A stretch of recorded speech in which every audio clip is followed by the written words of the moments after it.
The treasurer requests your attention, alright? Yep. Just going to claim this one more resource and then we're heading back to the capital. My strength fades. Claim.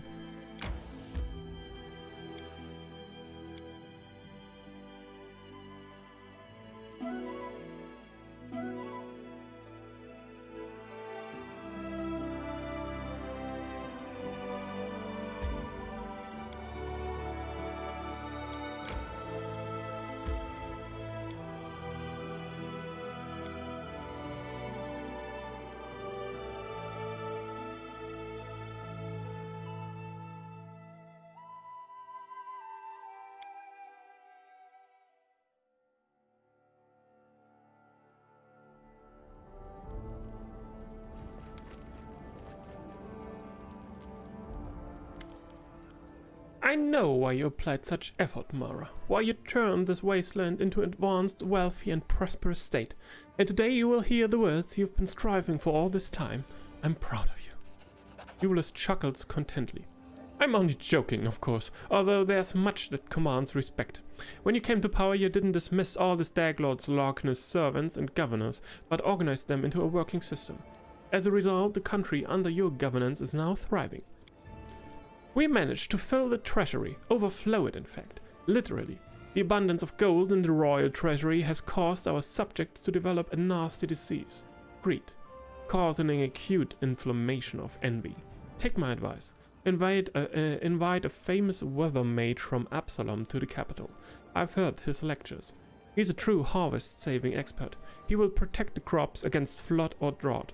Another option is to send our gifted youth abroad for study. On the other hand, if we harbor less than noble intentions, we might set up a few trade offices in neighboring countries to serve as cover for your agents. Invite a weather mage, maybe?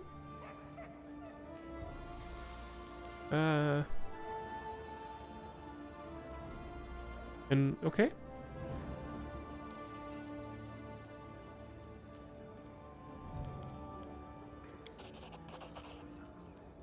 Perfect. Finally, I'll have someone to talk to. I mean, academically.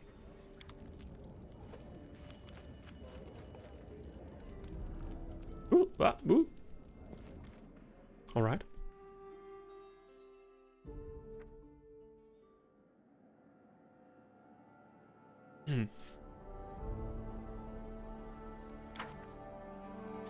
Honor and duty. 70%, 100% chance.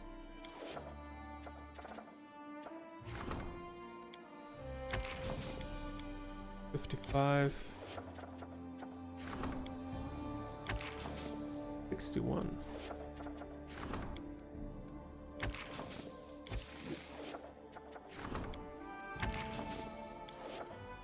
What are these projects?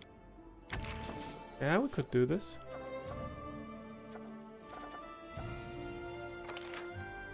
$1,500. Soon we will be able to purchase this. Start the event, 29 days.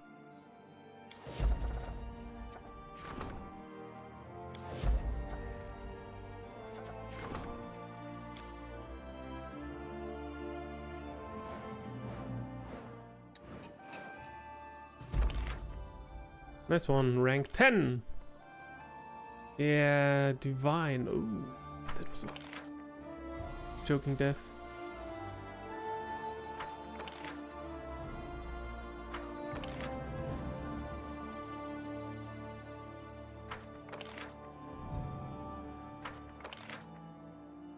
Nature of the curse, Mordecai.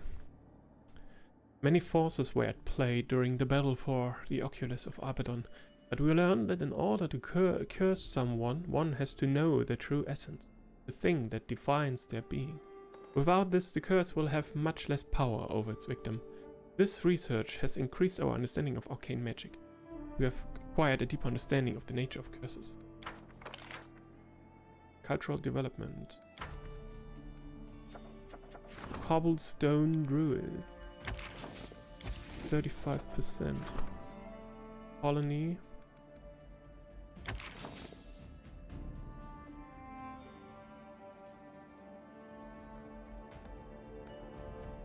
First on a second.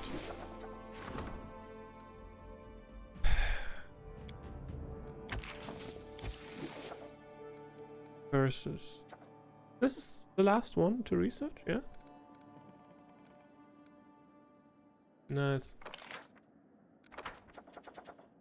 Trade agreement.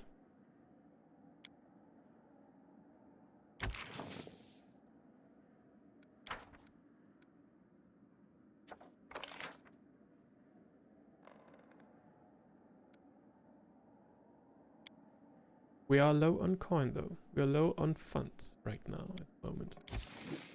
I'm going to hold off. Hold off for now.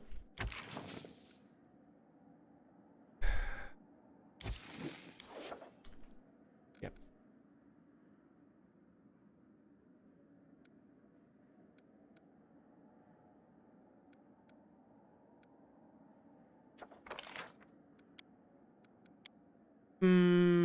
No, we're going to save for the other one.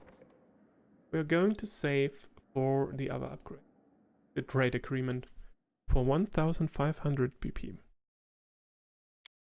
This will just help us getting BP back faster.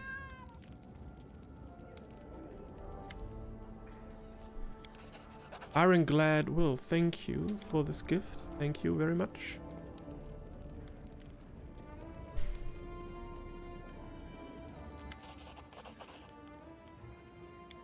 Thank you very much.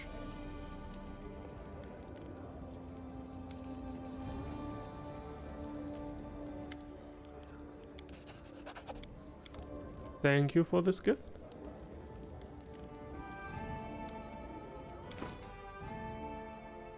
Ironclad will, heavy shield. +4 morale bonus on will saving throws. +3 resistance to will saving throws. +4 enhancement bonus to constitution.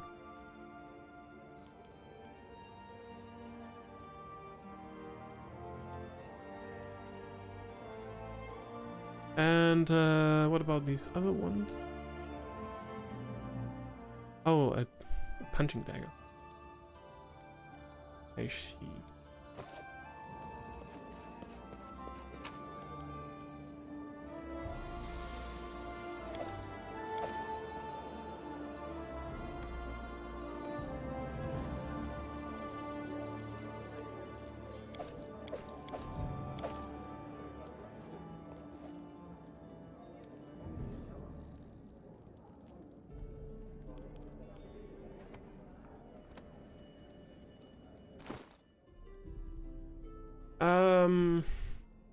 Fortune Fencer. +2 bonus to attack rolls with.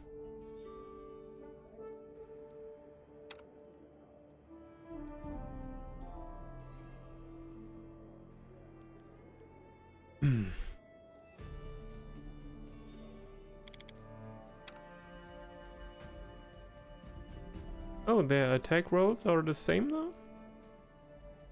Interesting how this turned out.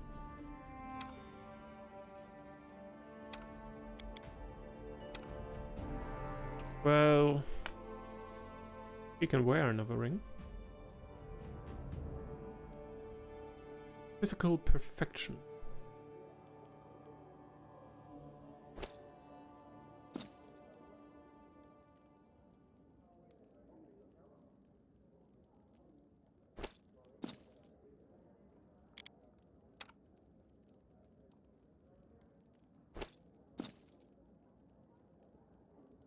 Give her this one.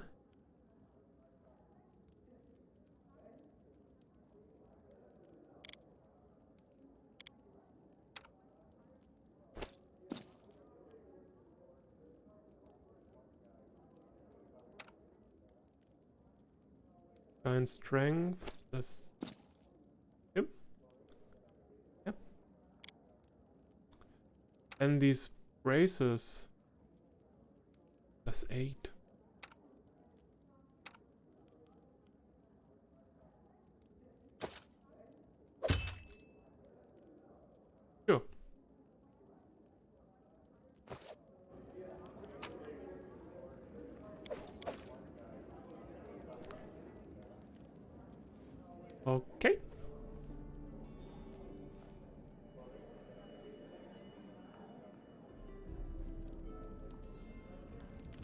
Continuing now with claiming the remaining kingdom resource.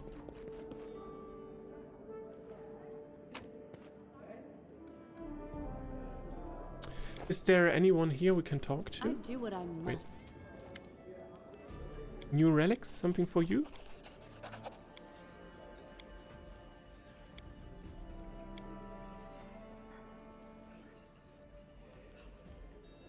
Oh. These items once belonged to a dwarven smith and they wish to tell us the story. The air's so fresh, it's like I am back home in the woods of my motherland. I can feel a soft breeze through my hair. The storyteller takes a deep breath and laughs. Some of the 5 items... Come on. Bring me the rest of the 5 pieces? No? Okay. Find the rest. Find the rest.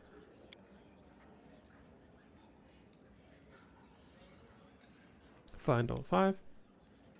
Tell me about the drowned trees. Woo!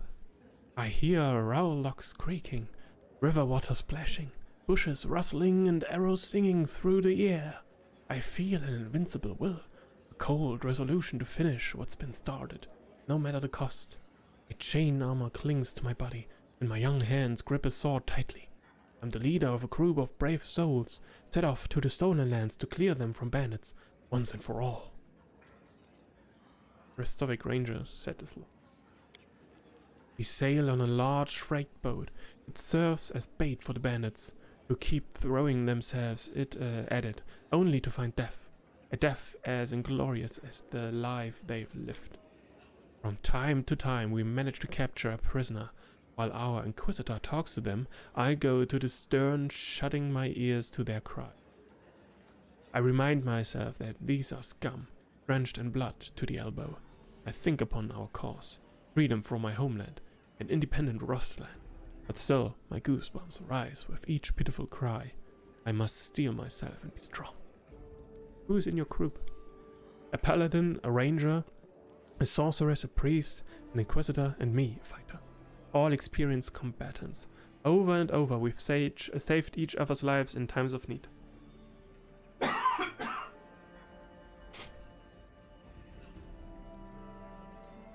Why do you question the prisoner? The bandits attacking our boat are small fry. We are looking for the main lair, a place known as the Drowned Trees. We seek the leader of the bandits, an underwater monster named Dargit Droon, and we will not leave without his head. Have there always been so many bandits in the Stolen Lands? This land swarms with them. We meet them more often than common merchants. You see, we started a rumor that the Odori sword lords are using this boat to sneak treasures out of the country. Now half the gangs in the area are hunting us. Please continue. At night it seems a whole army is attacking our boat. Far too many for us to fend off. But luckily we don't have to. While they battle monsters, we've summoned in a pitch-black magical darkness. We drink the potions we've prepared and dive under the water.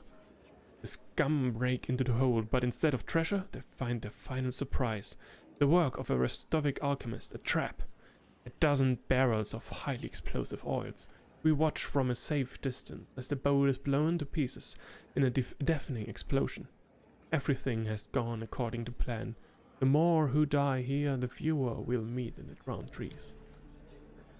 We march through the forest, then camp to regain our strength. Their nest is close. Our Inquisitor discovered everything, even the location of their secret entrance. Today we rest.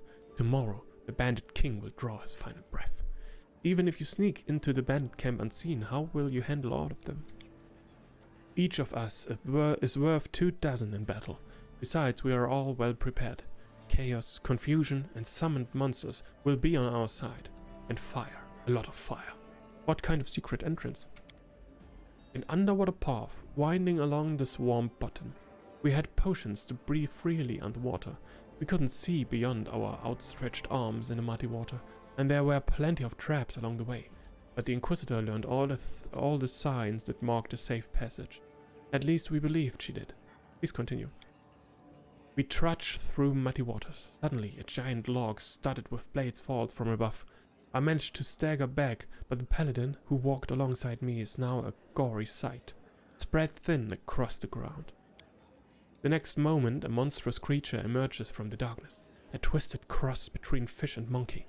Its clawed hands reach out, effortlessly melting away the Inquisitor's flesh, then ripping out her heart. This is the king of the bandits, Dargud Drune. The bandit we captured did not lie. The secret passage he spoke of led right into the underwater lair of his master. I bury my terror deep in my soul. There was no time for weakness. There were only 4 of us left, and we are gasping for air by the time the freak's lifeblood stains the water. We leave the beheaded body on dry land, then retreat and recover. Only now I allow my hands to tremble, my breath to raise unbidden, my tears to flow. What kind of monster was this Dargud Drune? They say he was once a normal human, but he offended a powerful fae. She cursed him, turning him into a monster, but one bestowed with the ability to breathe underwater and melt human flesh with his touch. With these powers, he became the Bandit King. Do you find anything useful in Dargud's lair? Oh yes, the Bandit King was a true collector of magical items. We lost 2 of our friends, but what we found there would help us finish what we started. The bandit wanted to set you up, but he played right into your hands. You could say it so. Dargud Drune didn't expect an armed party to appear there before him, but we too were unprepared for the encounter. The bandits' lie cost both sides dearly. Please continue. The next night we return to the same way. We swim up to the surface and quietly gather our bearings. Above us loom the drowned trees, enormous dead trunks emerging from the water, bridges crisscrossing their branches. The air is filled with the sounds of battle. Having lost their king, the bandits now battle each other for power, and we are ready to join the fight. We leave at dawn. Behind us, smoke rises up to the sky. The bandit nest smolders and blazes. Only 2 of us remain, the priest and I. We have won, but this victory tastes of flesh. Cinders and swamp ooze. I ask him, tell me, Aswanki, was it worth it? He puts his hand on my shoulder and says, yes, Jamandi. Now the Stoner Lands will be ours. I wish I believed him. Jamandi? Jalmandi Aldori?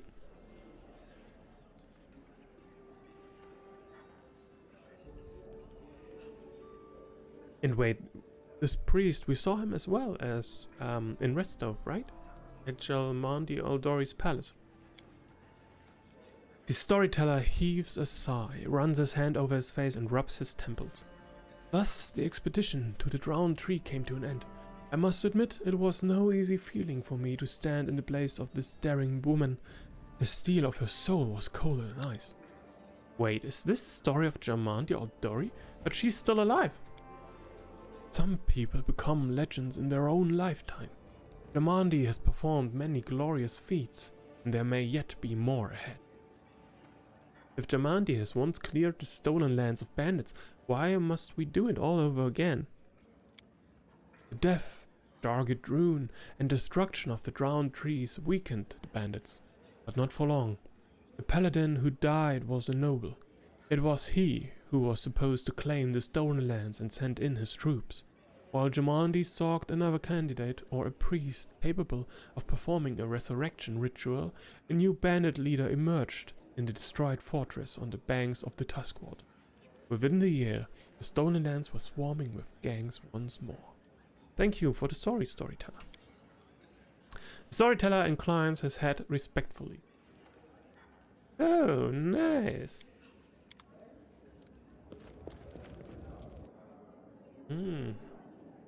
The Adventures of Jalmandi Aldori. Nothing new for him. What about our doggo? Mega 1, nothing new to say. Jubilust? Jubilust greets you with unusual hospitality. Mara, I'm happy to see you. We haven't talked much about our adventure by the Candlemere. You know, I'm even sad that everything is over. Not only because I didn't find a way to help all the gnomes, it's just that another mystery is behind me. Another road had ended. But it was a wonderful journey, and in good company. What are you going to do now? I hope my humble talents will be of use to you and your kingdom. Clearly it could do with the help of an expert in the first world. So I'll be around while I can be useful. Then I'll probably set off on another journey. The world is a big place and there are many more secrets to be found. What do you think about everything that has happened? Jubilar sighs heavily. The games of the gods and the games of the eldest. How little we matter in the clash of powers of such scale. It boggles the mind. But at least now I know the secret. And I can boast that I turned into a huge frog to win a secret from a demigod from another world. Admit it, you had a bit of fun back there, didn't you? Don't tell anyone, but I did too. Don't tell anyone, but I did too. What an amazing adventure. Allow me to say in all sincerity, I'm glad the fate brought us together more. Let's talk about something else. Okay.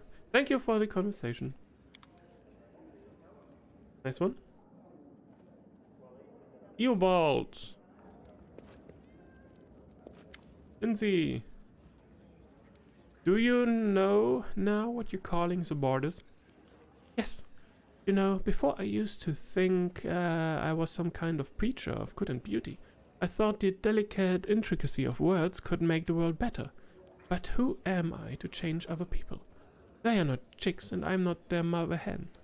There to cuddle them with warm, comfy lies. I'm a bard. My job is to honestly tell the stories that must be told, like yours. To preserve them, to save them from being lost to time. And people, they'll make their own conclusions. They are clever enough on their own. Alright. Do you regret letting Janusz escape? No. Well, maybe just a bit.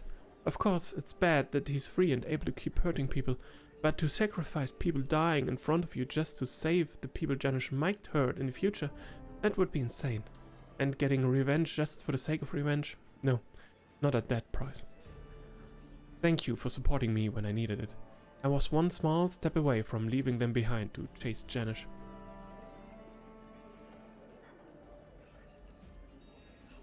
There's nothing to thank me for. You were the one who made the right call. Oh no, you have no idea how much I was thieving on the inside. Reg wanted me to chase after him, and I almost did. How's your mother? She moved to the capital. I rented a small house for her. We see each other every day. She's very kind, but so naive. Sometimes when she talks, it seems more like I'm the grey-haired old woman and she's the little girl. I tried introducing her to Reg a while ago, invited him for tea. Oh, you should have seen it. Mother almost had a stroke listening to him. Xavier giggles. Oh well, it's a bit late to make a lady of me anyway. You are an exceptionally kind person. Oh, stop with the flattery. It wasn't a matter of kindness, maybe not even forgiveness or mercy. It's just, even though we hadn't seen each other for so many years, I feel like she really is family. Alright, we'll talk later. Rigonga? Do you think we did the right thing, like letting Janusz escape? Sure, it's a shame. I've dreamed of smashing him across the wall, and he slipped right out of my hands. But you and Octavia are right. Leaving those losers to burn, only an animal could do that. Maybe some of those we saved will get to Janusz's throat. A boy can dream, hey? Octavia's also sort of my conscience. And now you too. That's fine. I never had one of my own. If you need a personal conscience ever again, you know where to find me.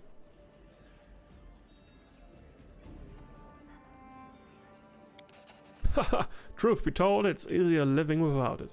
But when it comes to really important decisions, I realized I'd be better off listening to you two.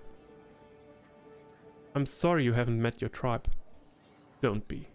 Knowing me, I'd have probably killed them, and now buried them. Said farewell, and that's it, we move on. Bones are bones. You can't take revenge on them. You can't make peace with them. You can only bury them. It's good that you refrained from taking your revenge out on that old man. Refrain? I didn't even think about him. Too good for him. Getting my hands dirty with an old toad's cold blood. What revenge. My brother got revenge for both of us, and I'll never forget it. No matter what god he prayed to when he was alive. I hope my brother's deity did right by him on the other side. Alright, so long. If you want to know anything else, just ask. Okay. Valerie? Nothing new? Nothing new? Reem? Have you made peace with your kin? Have I made peace? Made peace? Reem says this word slowly, trying to taste it.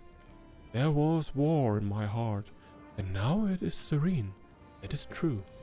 But can I call it peace? I think not. More like neutrality. I no longer torment myself thinking about them and Torek, although the wounds they left continue to ache. But now, it simply doesn't matter. I used to think Torek's followers were shallow, that I couldn't even imagine there was anything in the world besides their beloved god and their home mountain. Now I know that I used to be just as shallow. Torek, Grotus, beginning of time, end of time. All these are only parts of a larger picture. A picture so vast that just thinking about it makes my head spin. But for a moment I saw it, Mara. What can ridiculous resentments mean after that? What can ridiculous resentments mean? Thanks for the conversation. In due time. Let's talk to Knock as well. And maybe to our tiefling sisters. We haven't talked to them in a long time. They are so far off everything else.